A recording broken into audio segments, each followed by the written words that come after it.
राजधानी नवी दिल्लीमध्ये आज एन-डी-एची एक महत्त्वपूर्ण बैठक होती आणि या बैठकीमध्ये सहभागी होण्यासाठी शिंदे गटाकडून आलेले आहेत आमदार दीपक केसरकर सर. सर, काय नेमका आजच्या बैठकीचा अजेंडा असेल? शिंदे गटाचं महत्त्व वाढलंय असं म्हणायचं का एन-डी-एमध्ये? एक गोष्ट आहे की अत्यंत महत्त्वपूर्ण अशी निवडणूक होते आहे आणि पहिल्यांदाच भारतामध्ये असा इतिहास घडतोय की एक असे सक्षम महिला की ज्यांनी आदिवासी समाजाचं नाव खूप मोठं केलेलं आहे, त्यांना राष्ट्रपती पदावर बसायची संधी मिळते आणि त्यांच्या निवडणुकीच्या तयारीच्या दृष्टीने ही बैठक आहे. आणि माझ्यासारख्या छोट्याशा कार्यकर्त्याला या बैठकीमध्ये सहभागी होण्याची संधी आदरणीय शिंदे साहेबांमुळे, आदरणीय फडणवीस साहेबांमुळे आणि चंद्रकांत दादा पाटलांच्यामुळे मिळते. आदरणीय आशिषजी शेलार साहेब हे सुद्धा माझ्याबरोबर भाजपच्या वतीने, महाराष्ट्राच्या वतीने या ठिकाणी सहभागी होणार आहेत. आणि या ठिकाणी केवळ शिंदे साहेबांचा प्रतिनिधी म्हणून नव्हे, तर ते महाराष्ट्राचे मुख्यमंत्री आहेत आणि त्याच्यामुळे महाराष्ट्राच्या सर्व जनतेच्या भावना की ज्याच्यामध्ये सर्व जनतेला असं वाटतं की आज गरज आहे ती राजकारणाच्या पलीकडे जाऊन द्रौपदी मुर्मू मॅडमना मतदान करण्याची. कारण महाराष्ट्राला एक थोर परंपरा आहे, ती पुण्यश्लोक अहिल्यादेवी होळकरांची आहे.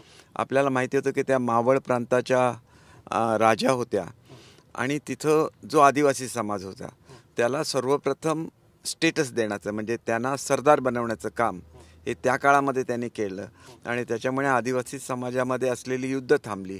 स्वतः त्यांना पुण्यश्लोक अशासाठी म्हटलं जातं की भारतभर आज जी मंदिरं आहेत त्याच्यामध्ये मोठं योगदान हे पुण्यश्लोक अहिल्यादेवींचं आहे. मग ज्या भूमीमध्ये पासून अहिल्यादेवी आल्या आणि त्यांनी या मध्य महाराष्ट्रावर राज्य केलं, या मावळ प्रांतावर राज्य केलं, त्यांचं जर स्मरण खऱ्या अर्थाने महाराष्ट्राला होत असेल तर सर्व महाराष्ट्रातील आमदार असतील, खासदार असतील, त्याने एकत्र आलं पाहिजे आणि त्यांनी राष्ट्रपती पदाच्या उमेदवार आदरणीय Parvati Murmu madam Draupadi Murmu madam, slip of tongue झाली, द्रौपदी मुर्मू मॅडम यांना मतदान केलं पाहिजे असं मला स्वतःला वाटतं. सर, आणखी एक प्रश्न. अग्निकन्या असं म्हटलं होतं खासदार संजय राऊत यांनी शीतल म्हात्रे यांना, त्यांचं भाषण पण गाजलं होतं, पण असं काय घडलं की शीतल म्हात्रे या तुमच्या गटामध्ये सर सहभागी झाले? नाही, बघा, प्रत्येकाचा शेवटी कॉन्शियस जागृत होतो. राऊत साहेबांसारखी जी लोकं आहेत किंवा अन्य लोक असतील, यांनी उद्धव साहेबांना नॉन ॲक्सेसिबल केलेलं आहे. उद्धव साहेबांची लोकांची भेट होत नाही आणि त्याच्यामुळे सर्वसाधारणपणे आज जी लोकं शिवसेनेमध्ये आहेत ती बाळासाहेबांचे विचार घेऊन शिवसेनेमध्ये आहेत आणि हे विचार हे जाज्वल्य हिंदुत्वाचे विचार आहेत. त्याच्यामध्ये एक गोष्ट लक्षात घेतली पाहिजे की त्यांचे जे जाज्वल्य हिंदुत्वाचे विचार होते हे कोणी पूर्ण केले, तर 370 कलम नाहीसं करा हे म्हणणं कोणाचं होतं? बाळासाहेबांचं म्हणणं होतं. ज्यावेळेला आपल्याला माहिती आहे की अमरनाथ यात्रेमध्ये अडथळा निर्माण केला, त्याला बाळासाहेबांनी इशारा दिला की मुंबईवरून हजचे यात्री जात आहेत, त्यांना जर सर्वांनी सर्व धर्माचा सन्मान केला पाहिजे आणि तुम्ही आमच्या धर्माचा सन्मान करणार नसाल तर आम्हीसुद्धा तुमच्या धर्माच्या संदर्भातलं आम्हाला फेरविचार करायला लागेल. याच्यामध्ये कुठल्याही धर्माच्या विरुद्ध भावना नसते, तर प्रत्येकाचा जो अधिकार आहे आपापल्या धर्माचं पालन करण्याचा, तो अधिकार प्रत्येकाला मिळाला पाहिजे, हीच भूमिका बाळासाहेबांची होती. 370 कलम नाहीसं करा किंवा ते रद्द करा हे म्हणण्यामागची बाळासाहेबांची भूमिका लक्षात घेतली पाहिजे. की बाळासाहेबांचं म्हणणं असं होतं की सगळा देश एक आहे, मग काश्मीर वेगळा का? काश्मीर सर्वांचा आहे. आणि 370 कलम त्या ठिकाणी रद्द झाल्यानंतर काय झालं असेल तर मोठ्या प्रमाणात पर्यटक, यंदा भारताच्या इतिहासामधले सर्वात जास्त पर्यटक हे आज काश्मीरमध्ये गेले. फायदा कोणाला झाला? तिथल्या भूमिपुत्रांना झाला. म्हणून ज्या ज्या अपेक्षा बाळासाहेबांच्या होत्या त्या जर मोदी साहेबांनी पूर्ण केल्या असत्या तर बाळासाहेब फारसे महाराष्ट्राच्या बाहेर जात नव्हते, परंतु ते मुद्दाम आले असते दिल्लीला, याची मला खात्री आहे, मोदी साहेबांचं कौतुक करायला. मग उद्धव साहेब मोदी साहेबांपासून का लांब आहेत हा प्रश्न प्रत्येक शिवसैनिकांनी विचारला पाहिजे. ज्यावेळेला हे प्रेशर गट जोपर्यंत तयार होत नाही तोपर्यंत आपले नेतेसुद्धा ऐकत नसतात. कारण मुलं जोपर्यंत हट्ट करत नाहीत तोपर्यंत वडीलसुद्धा त्यांचं ऐकत नसतात. हा हट्ट कदाचित आमदारांनी केला असेल, कदाचित तो खासदारांनी केला असेल आणि तेवढासुद्धा हट्ट पुरेसा नसेल, तर प्रत्येक शिवसैनिकाने असं म्हटलं पाहिजे की हिंदुत्व आमचा आत्मा आहे. बाळासाहेब हे जर आमचे देव असतील तर बाळासाहेबांचं जे स्वप्न होतं ते पूर्ण करणं आमचं प्रत्येकाचं कर्तव्य आहे. आणि अशा भावनेतून ज्यावेळेला ते आग्रह करतील त्यावेळेला माझी खात्री आहे की महाराष्ट्रातलं वातावरण निवळेल. आमचं असं कधी अपेक्षा नव्हती, शिंदेसाहेबांची अशी अपेक्षा नाही कधी आपण दूर येऊ आणि हे करू. खरं तर त्यांनाच मुख्यमंत्रीपदाचा उमेदवार म्हणून उद्धवसाहेबांनी त्या ठिकाणी आशीर्वाद दिलेले होते. दुर्दैवाने पुढच्या काळामध्ये पवारसाहेबांनी असं म्हटलं की सर्वांना ॲक्सेप्टेबल म्हणून तुम्ही व्हा, परंतु ते जे आश्वासन दिलेलं होतं त्याच्यामुळे शिंदेसाहेब कधीही दुखावले गेले नव्हते. त्यांनी पुढच्या काळामध्ये उद्धवसाहेबांच्या नेतृत्वाखाली काम केलं, परंतु पाणी ज्यावेळेला डोक्यावरून जायला लागलं की आता शिवसेना नष्ट होते की काय, आपण बघितलं की महाराष्ट्रामध्ये शिवसेना 4थ्या क्रमांकावर गेली. आणि हे जर घडत असेल आणि दुसरे आमच्याबरोबर जे आलेले पक्ष हे जर मोठे होणार असतील, मी तुम्हाला साधं उदाहरण देतो की ज्या जे माझा मतदारसंघ आहे त्याच्यामध्ये जी प्रमुख नगरपालिका आहे त्याच्यामध्ये 25-30 वर्षापेक्षा जास्त आमची सत्ता होती. मी कुठल्याही पक्षामध्ये असली तरी सत्ता होती. आमचं सरकार आलं, परंतु काँग्रेस पक्षाने आपल्या उमेदवारीवर त्या ठिकाणी उमेदवार उभा केला. भले त्याला 700च मतं मिळाली असतील, परंतु 100 मतांनी शिवसेनेचा उमेदवार जो शिवसेनेचा कट्टर शिवसैनिक होता त्याला पराभूत करण्याचं काम जर काँग्रेस करणार असेल आणि त्याला जर निशाणी देणार, एक छोटंसं उदाहरण आहे. म्हणजे तुम्ही आमच्यामुळे मंत्री आहात, तुम्ही आमच्यामुळे मंत्री असताना मी 4 वेळा तुम्हाला भेटलो, बाळासाहेब थोरातांना भेटलो, त्यांनी म्हटलं की तुमचं म्हणणं बरोबर आहे, ज्याला राज्यामध्ये आम्ही सत्तेवर आलो आहे तर इथंसुद्धा आम्ही एकत्र राहिलो पाहिजे. परंतु प्रत्यक्षात मात्र त्यांना पक्षाचं सिम्बॉल दिलं आणि त्याच्यामुळे जी मतं घटली, म्हणजे आमची जी मतं घटली असतील, आम्ही दुसरीकडे गेल्यामुळे आमची काही हिंदुत्वाची मतं घटली असतील, परंतु ती मतं कॉम्पन्सेट करून देण्याची जबाबदारी काँग्रेसची होती आणि मग काँग्रेस ते करणार नसेल. आजचं उदाहरण बघा की काल आपण असं म्हटलं की औरंगाबादचं संभाजीनगर का झालं पाहिजे नाव, तर त्याच्यामागे कुठल्या समाजाचा किंवा कुठल्या धर्माचा प्रश्न नाही आहे. की औरंगजेबाने जे कृत्य केलं, अत्यंत क्रूर कृत्य केलं की एक राजा जो जनतेच्या हृदयाचा राजा आहे तो आपलं धर्मांतर करत नाही म्हणून त्याच्या शरीराचे तुकडे तुकडे करून त्याला मारणं, याच्यासारखी दुसरी क्रूरता संपूर्ण भारतामध्ये कुठे झाली नाही. त्यांचे डोळे काढण्यात आले. हे जे प्रत्येक क्रूरतेचं काम घडलं आणि तिथं जे बलिदान घडलं आणि ते संभाजी महाराजांचं घडलं, ते औरंगजेबांचं अजिबात घडलेलं नव्हतं. आणि त्याच्यामुळे हा एका राजाच्या संदर्भातलं हे नाव आहे. बघा रस्त्यावर, आज मी दिल्लीमध्ये आहे, इथल्या अनेक रस्त्यांवर वेगवेगळ्या राजांची नावं आहे. तिथं अकबर रोड आहे, तिथं हुमायून रोड आहे, पण त्यांनी कोणी असं क्रूरत्व केलं नाही. आणि म्हणून कोणी जर असं क्रूरपणे वागणार असेल आणि एखाद्या हिंदू राजाची केवळ तो धर्मांतर करत नाही म्हणून अशी जर हत्या होणार असेल तर त्याच्यामागचा इतिहास आहे. तो इतिहास प्रत्येकाने लक्षात घेतला पाहिजे. तिथं धर्म नाही, तिथं इतिहास आहे आणि मग त्या इतिहासाची जाणीव राहिली पाहिजे आणि मग प्रत्येकाने तिथं म्हटलं पाहिजे. काल काय झालं की कॅबिनेटमध्ये ठराव पास झाला, परंतु पवारसाहेब असं म्हणतात की मला या ठरावाबद्दल माहिती नाही. त्या ठिकाणी काँग्रेसचे नेते म्हणतात की आमचा याला पाठिंबा नाही. मग तुम्ही नेमकं सरकार, आणि हे आमच्या कॉमन मिनिमम प्रोग्राममध्ये नाही. ठीक आहे, आमच्या नेत्याचा तुम्ही अपमान केला, एक राज्य स्थापन झालं ज्याच्यामध्ये कॉमन मिनिमम प्रोग्राम होता, पण आता तुम्ही सरकारच्या बाहेर आलेला आहे, आता तुम्हाला कॉमन मिनिमम प्रोग्राम नाही. मग का नाही आपल्या मूळ विचारधारेबरोबर जायचं? हा आमच्यासारख्या सर्वसामान्य शिवसैनिकांचा सवाल आहे आणि म्हणून आजसुद्धा आम्ही शिवसेनेमध्ये आहोत. पण सर, माझा आता हा प्रश्न आहे, एकतर राज्यात अनेक ठिकाणी पूर परिस्थिती उद्भवते, नेमकं मंत्रिमंडळ विस्तार कधी होणार आहे, आता काय तारीख ठरली कधी? बघा, राज्याचं ज्या दिवशी मुख्यमंत्री आणि उपमुख्यमंत्र्यांनी शपथ घेतली त्याच दिवशी कॅबिनेट तयार झालेले आहे. त्या कॅबिनेटने त्याच दिवशी निर्णय घेतलेले आहेत. गडचिरोलीमध्ये ज्यावेळेला पूरपरिस्थिती झाली त्यावेळेला दोघंही मुख्यमंत्री उपमुख्यमंत्री गडचिरोलीला गेलेले होते. आज त्यांना सर्वाधिकार आहेत, त्यांना एखादी मदत जाहीर करायची असेल. पण सर, खातेनिहाय जी मदत पोचली पाहिजे राज्यातल्या जनतेपर्यंत, ही मदत आजसुद्धा पोचते, कारण खात्याच्या वतीने खात्याचे सचिव कार्यरत असतात आणि मुख्यमंत्री उपमुख्यमंत्री त्यांना आवश्यक ती मदत देत आहेत. शेवटी असं आहे की काही महत्त्वपूर्ण इलेक्शन असतात, जसं आज पहिली प्रायोरिटी महाराष्ट्राच्या समोर ही आपल्या राष्ट्रपतींच्या निवडीची आहे. आणि त्याच्यामुळे मला असं म्हणायचं आहे की राष्ट्रपतींची निवड एवढी महत्त्वाची आहे की तो एक जिव्हाळ्याचा प्रश्न आहे. मी तुम्हाला उदाहरण का सांगितलं पुण्यश्लोक अहिल्यादेवी होळकरांचं, कारण मी होम डिपार्टमेंटला काम केलेलं आहे महाराष्ट्राच्या.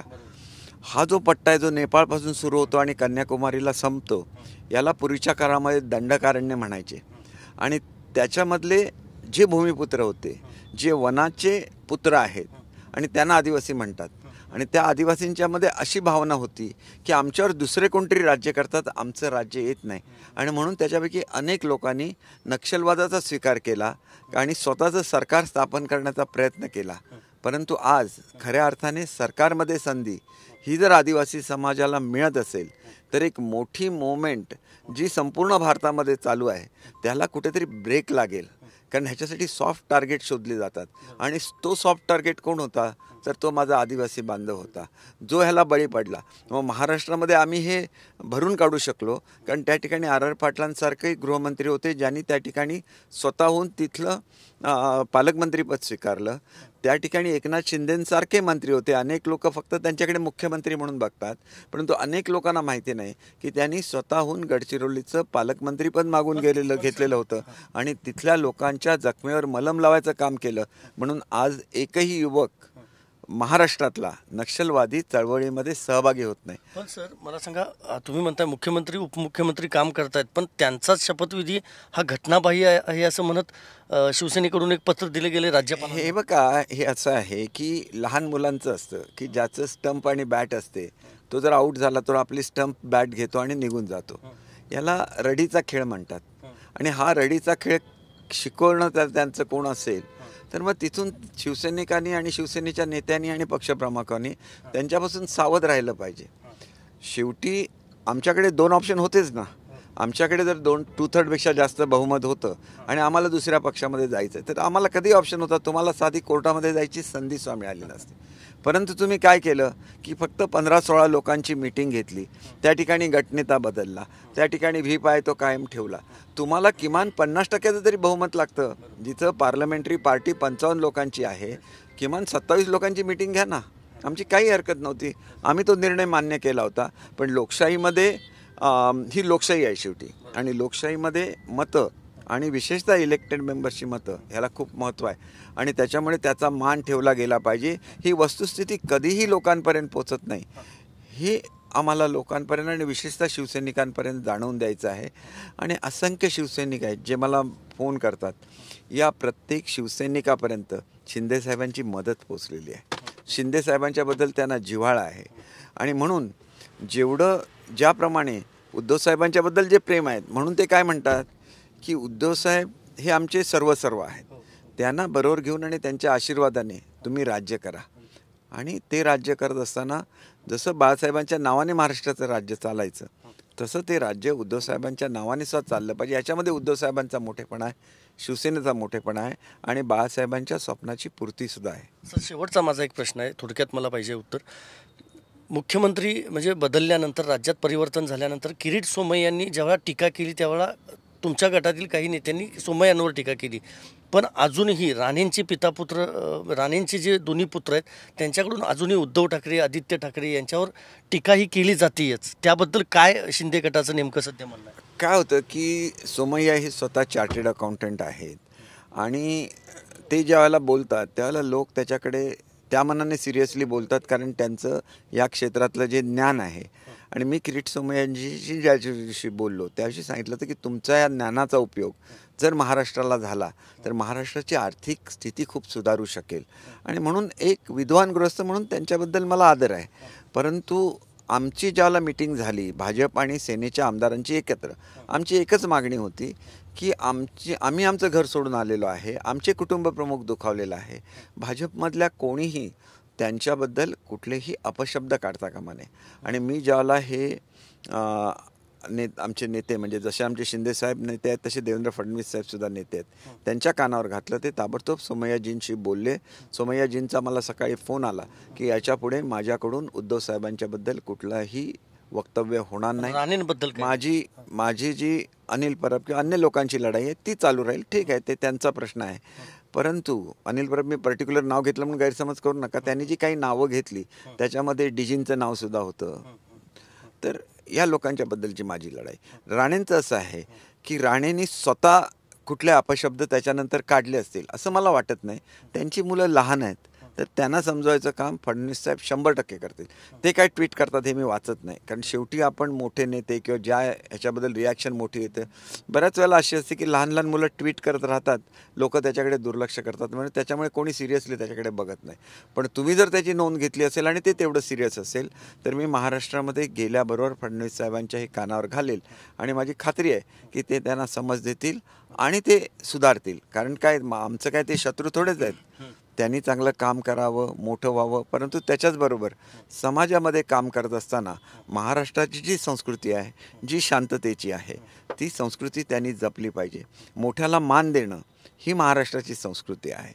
राणेसाहेबांनी रागापोटी एखादं स्टेटमेंट करणं उद्धव साहेबांच्याबद्दल मी समजू शकतो, त्यांचं वय तेवढं आहे, परंतु त्यांनी ते करू नये. माझा व्यक्तिगत वाद कधीही राणेसाहेबांशी नव्हता, पुढेसुद्धा असणार नाही. मी गेली 5 वर्ष आणि माझं त्या ठिकाणची कोकणातली लढाई संपल्यानंतर सातत्याने सांगतोय की माझा राणेंशी कुठलाही व्यक्तिगत वाद नाही.